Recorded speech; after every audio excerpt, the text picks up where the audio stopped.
സാധാരണ എപ്പോഴും ഇവിടെ വന്ന് വായി നോക്കിയിരിക്കുന്ന ആളാ.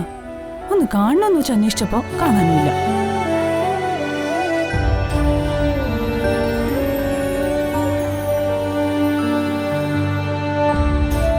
എന്താ എന്റെ മനസ്സില് ആ ഡ്രൈവർ പയ്യനെ കാണണമെന്ന് തോന്നല്? എനിക്കറിയില്ല. കാണാതെ പോവാനും പറ്റുന്നില്ല.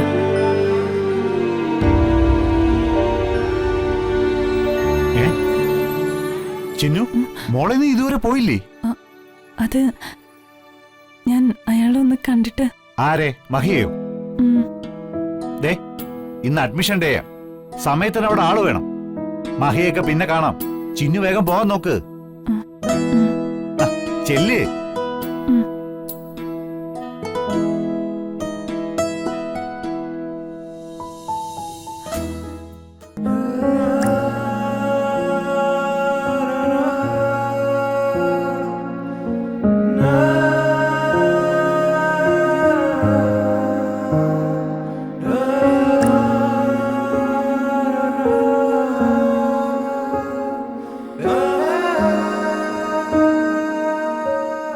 ഹലോ, കിനാവ് കാണാണോ? സത്യം പറയാലോ മഹി, ഇതിനെയാണ് രാജയോഗം എന്ന് പറയുന്നത്. ഒറ്റ നിമിഷം കൊണ്ട് മഹി കേരളം ഭരിക്കാൻ പോകുന്ന മന്ത്രിയുടെ മരുമകനാകാൻ പോവല്ലേ. നാളെ ഇനി മന്ത്രിയാവില്ല എന്ന് ആര് കണ്ടു? പല മന്ത്രിമാരുടെ മക്കളും മരുമക്കളും ഒക്കെ പിന്നീട് മന്ത്രിമാരാകുന്നത് നമ്മൾ ദിവസവും കാണുന്നതല്ലേ. എന്താടി, മഹിക്ക് ഭാവിയിൽ മന്ത്രിയായാല് അവനെന്താ വിദ്യാഭ്യാസം ഇല്ലേ, സമ്പത്തില്ലേ, സൗന്ദര്യമില്ലേ? നാളെ മന്ത്രി എന്നല്ല, ചിലപ്പോ മുഖ്യമന്ത്രി വരെ ആവും. അല്ല അമ്മേ, സാധാരണ കല്യാണ ചെക്കൻ വന്ന് പെണ്ണിനെ കാണുന്നതാണല്ലോ പതിവ്. ഇവിടെ പെൺവീട്ടുകാർ ഇങ്ങോട്ട് വന്ന് പയ്യനെ കാണുന്ന രീതിയാ ആണ് കാണൽ ചടങ്ങ്. ഞാൻ ഇത്രയൊക്കെ കളിയാക്കിയിട്ടും മഹി എന്താ ഒന്നും പറയാത്തത്? അതെ, അവന് നാണം വന്നു കാണും, അതുകൊണ്ടാ.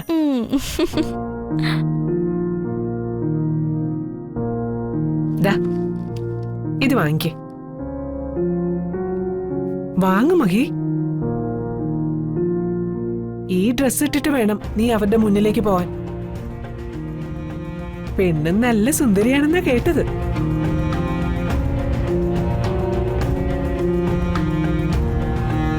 രമേച്ചി സെലക്ട് ചെയ്തെന്ന ഡ്രസ്സാ ഇത്.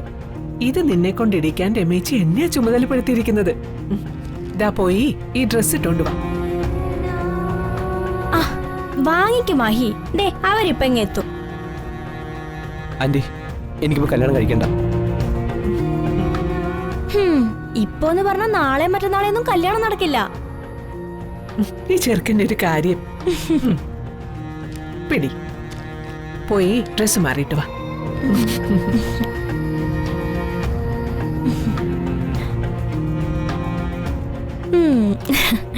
സ്വപ്നം കണ്ടു നിൽക്കാതെ പോയി ഡ്രസ് ഇട്ടിട്ട് വാ.